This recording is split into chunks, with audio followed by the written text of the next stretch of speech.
जेकरा से शादी करूंगा ओकरे कलाई धरूंगा, दिन में बंद कई के दरवाजा, गोरा में उसी को भरूंगा,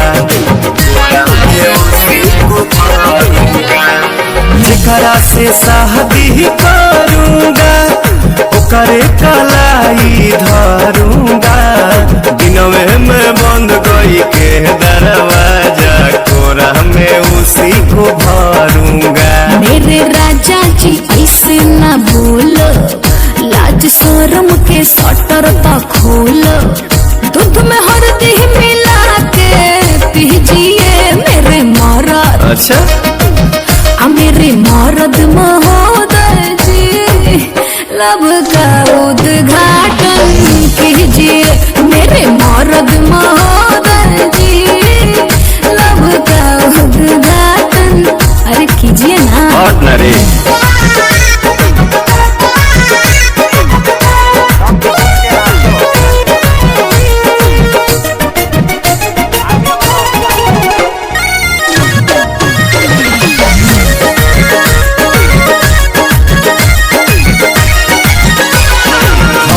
जे ढेर बहकाओगी अपना ही खतरा बढ़ाओगी, ऊंच नीच हमसे हो जाएगा तो हमारे पलांछन लगाओगी, हमारे पलांछन लगाओगी।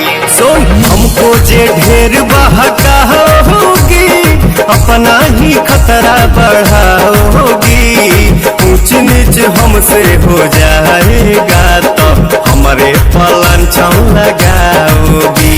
एक बेर तुम भरोसा करो ना, राजा को नाम लेके चलो ना, मेरे सोना ना टेंशन पीजिए मेरे मरद, मेरे मरद महोदय जी, लब का उद्घाटन कीजिए।